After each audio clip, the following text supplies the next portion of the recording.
Em nenhum momento Jesus falou, pode trabalhar no Shabat, pode plantar, pode colher, em nenhum momento. No momento pai eu tô falando até agora e eu trabalho também. Muito bem, em relação a qual caso? Quando ele fala o importante, o que impurifica é o que sai, não é o que entra. E ele é muito interessante. Puro todos os alimentos. Se Jesus não aboliu a lei, a cruz é inútil. Não. No judaísmo, nós temos dois pilares muito fortes. Hesed, que é amor, bondade, e Gevurah. Gevurah é rigidez. Entre esses dois, a gente tem uma terceira sefirá, uma terceira virtude, qualidade, que é harmonia, Tiferet. O amor, ele tem prevalência, ele tem que prevalecer. Mas se a gente não tiver a regra, se a gente não tiver o caminho, a lei, se a gente não tiver a disciplina, como diz o rei Salomão em Provérbios, Hanor Hanar Alpi Darko, ensine o jovem de acordo com o caminho dele, e também quando ele envelhecer, ele não se desviará. Então a disciplina é algo muito importante. E é dentro dessa perspectiva que nós enxergamos a questão da lei como instrumento de educação e disciplina para que o amor possa prevalecer. Porque quando a gente não tem a lei, quando a gente não tem a regra... a gente tem princípios. Perdão. Como muito elevados, que estão muito distantes das massas. E aí o que a gente tem muitas vezes é uma balbúrdia. É possível num casamento existir o amor sem regras? O que você acha? Segundo essa teoria judaica, essa ideia judaica, você pode buscar uma harmonia entre o amor e a regra, entre o amor e a lei. E é assim para com Deus também. O amor de Deus não exclui a lei que Ele mesmo deu para nós, seres humanos, obedecermos. E a maior prova disso é que Jesus afirmou em João capítulo 14, versículo 15, se me amais, guardareis os meus mandamentos. E lá em 1 João capítulo 5, versículo 3, João escreveu, este é o amor de Deus, que guardemos os seus mandamentos. Ora, os seus mandamentos não são difíceis. Então perceba que amor e lei ou mandamentos estão intimamente relacionados. Eu queria me referir àquela questão dos evangélicos, dos pentecostais. Eu percebo algo diferente. Como eu falei antes, eu tenho uma leitura dos evangelhos como judeu. Eu vejo ali um Jesus judeu. A minha leitura é que quando ele diz, eu não vim revogar a lei, a gente pode confirmar que todas as questões que ele traz contra aqueles fariseus que agiam de acordo com os evangelhos de forma hipócrita, elas são exceções à regra. Pessoal, aqui vale um comentário. Jesus não veio revogar a lei. Ele mesmo afirmou aqui em Mateus capítulo 5, versículo 17. Não penseis que vim revogar a lei ou os profetas, não vim para revogar, vim para cumprir. Cristo veio cumprir tudo aquilo que a lei e os profetas haviam profetizado a respeito dele. Ele veio cumprir os mandamentos de Deus. Aqui em João capítulo 15, versículo 10, ele disse, se guardares os meus mandamentos, permanecereis no meu amor, assim como também eu tenho guardado os mandamentos de meu Pai e no seu amor permaneço. Então Cristo, ele obedeceu os mandamentos do Pai, ele guardou os mandamentos do Pai e por essa razão permaneceu no amor de Deus. Então guardar os mandamentos significa permanecer no amor, como o próprio Cristo ensinou aqui em João capítulo 15, versículo 10. Então existe uma harmonia entre o amor e a lei de Deus, como dissemos anteriormente. Vamos seguir o vídeo. Em nenhum momento Jesus fala o Shabat pode ser desrespeitado e deve ser desrespeitado. Uma das grandes brigas de Jesus foi com o Shabat. Perdão, então, muito bem. A discussão dele não é em relação a pessoa fazer um trabalho... Jesus perdão, não tinha problema nenhum, dia santo nenhum, todo dia era santo para ele. Perdão, pastor, pera. A divergência dele é em relação a uma lei rabínica. Ele fala, vocês seguem costume dos homens. Então ele diz, por exemplo, você está falando que não pode curar no Shabat, de acordo com aquela lei que eles estão evocando, é uma lei rabínica. Em nenhum momento Jesus falou, pode trabalhar no Shabat, pode plantar, pode colher, em nenhum momento. No Meu momento pai eu tô falando até agora e eu trabalho também. Muito bem, em relação a qual caso? Em relação a esse caso, momento. Olha como é sutil essa ideia do Caio Fábio, né? Pode trabalhar todos os dias em relação a todos os casos? Não. Como o Rabino bem pontuou, é um caso específico. Ali em João capítulo 5, Cristo ele cura um paralítico. No versículo 8 ele diz, então lhe disse Jesus, levanta, toma o teu leito e anda. E isso precisa ficar claro quando Cristo afirma aqui no versículo 17, meu Pai trabalha até agora e eu trabalho também.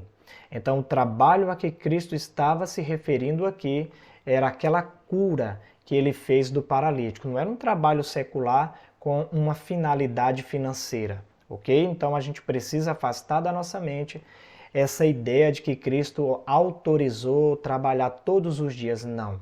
O sábado era um dia especial e o trabalho permitido aqui por Jesus é o trabalho missionário. Outra questão também, quando ele fala do alimento, quando ele fala o importante, o que impurifica é o que sai, não é o que entra. E ele muito interessante puro todos os alimentos. É muito interessante notar que ali a passagem é sobre as pessoas comerem sem lavar as mãos, que é uma lei rabínica. Perdão, também. Pastor, eu estou te falando a minha percepção. Isso. E como que eu vejo esse movimento desses evangélicos. Essa ideia de Caio Fábio, de que Jesus Cristo considerou puro todos os alimentos, isso aí não procede. Você vai comer uma cobra, você vai comer um inseto, você vai comer uma aranha porque Jesus purificou? Então, se você quer entender o contexto dessa fala de Jesus sobre o que contamina não é o que entra e sim o que sai, você precisa ler Mateus capítulo 15, versículos 1 e 2, que diz assim: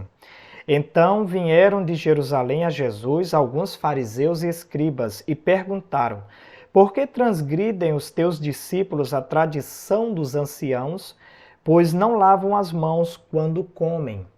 Veja que os discípulos transgrediam a tradição dos anciãos, porque esse era o grande problema que Jesus Cristo enfrentou em seus dias. Então os discípulos estavam ali comendo pão sem lavar as mãos, ou seja, com as mãos impuras aos olhos dos escribas e fariseus. Então isso levantou toda aquela discussão e isso ensejou a fala de Jesus sobre o que contamina o homem não é o que entra e sim o que sai. E o mais interessante é quando você lê, por exemplo, Mateus capítulo 15, versículo 20. Cristo ele conclui o assunto dizendo o seguinte: São estas as coisas que contaminam o homem, mas o comer sem lavar as mãos não o contamina. Então a ideia de Jesus Cristo aqui não eram alimentos impuros, alimentos imundos, e sim comer sem lavar as mãos. Esse era o contexto, essa era a ideia que está sendo aí distorcida pelo Caio Fábio. Não entra nessa não, viu? Sem a instrução de um profissional. Que o senhor falou, que o não senhor leem falou... o Evangelho, não leem o Novo Testamento, não leem nada, ouvem só os pastores que dizem o que quer que lhes passe na cabeça. Ok. Eu compreendo que existe de fato pessoas que são que não trabalham com a consciência, mas eu sou amigo de vários pastores evangélicos. E que esses pastores evangélicos, eles têm notado, eles têm, a partir do estudo deles, chegado justamente nessa percepção de que, Jesus não aboliu a lei, 2, a lei é muito... Perdão. Se Jesus não aboliu a lei, a cruz é inútil. Pessoal, vale a pena entender esse ponto, viu? Se Cristo não aboliu a lei, a cruz é inútil. Essa não é a questão. Se você ler, por exemplo, Gálatas capítulo 2, versículo 21, Paulo escreve o seguinte: Não anulo a graça de Deus, pois se a justiça é mediante a lei, segue-se que Cristo morreu em vão. Então a ideia de Paulo é que o que anula a morte de Cristo na cruz é a justiça mediante a lei e não mediante a fé. É buscar se justificar nas obras da lei. Não é a lei de Deus. O mesmo Paulo lá em Romanos capítulo 3, versículo 31 vai dizer: Anulamos, pois, a lei pela fé? Não, de maneira nenhuma. Antes confirmamos a lei. E lá em Romanos capítulo 7, versículo 12, ele diz que a lei é santa e o mandamento é santo, justo e bom. Então, Paulo sabia que a lei de Deus permanece, mas a ideia de se justificar com base nas obras da lei, isso sim anula a cruz, isso sim anula o sacrifício de Cristo. E foi o que o próprio Paulo falou aqui em Gálatas capítulo 3, versículo 11. E é evidente que, pela lei, ninguém é justificado diante de Deus, porque o justo viverá pela fé. Você pode ler todos os textos. O que Paulo vai combater não é a lei, é a justificação com base nas obras da lei. Não aboliu a lei. Ele realmente falou, por exemplo, que há leis que são... depois Paulo vai falar em relação aos gentios e etc e tal. E a percepção maior deles nessa época de tanta falta de limites, de tanta libertinagem, a geração que mais tem acesso aos prazeres é a geração mais deprimida, perceberam que é necessário o rigor também como instrumento para que essas pessoas possam chegar num equilíbrio, no Tiferet, para poderem sentir o amor de Deus. Isso. É muito importante também ter esse amparo da lei, não como instrumento para não ir para o inferno ou para ir para o paraíso, mas como instrumento de educação. Jesus. Bom, pessoal, esse foi o vídeo e eu gostaria apenas de concluir dizendo: o povo de Deus nos últimos dias entende perfeitamente essa relação entre amor e lei. É um povo que não vive somente na graça, mas também vive na obediência. É um povo que foi salvo para obedecer e não obedeceu para ser salvo. Entendeu a diferença?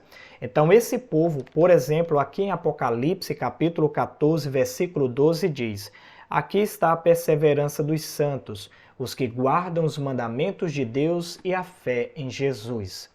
Então é um povo que tem a fé em Jesus Cristo, mas também obedece os mandamentos de Deus. Então, meu conselho para você é: obedeça os mandamentos de Deus, ame e busque cada vez mais o amor de Deus para a sua vida, mas entenda que se você realmente está sentindo o amor de Deus na sua vida, você precisa demonstrar esse amor obedecendo os seus mandamentos, ok? Então esse foi o nosso vídeo de hoje. Se você gostou, deixa aí o seu like, deixa o seu comentário. Se não for inscrito ainda em nosso canal, se inscreva e ative o sininho de notificações para receber os próximos vídeos. Compartilhe também esse vídeo no Facebook e no WhatsApp para que mais pessoas tenham acesso a esse conteúdo. E nunca esqueça que a palavra de Deus é viva e eficaz.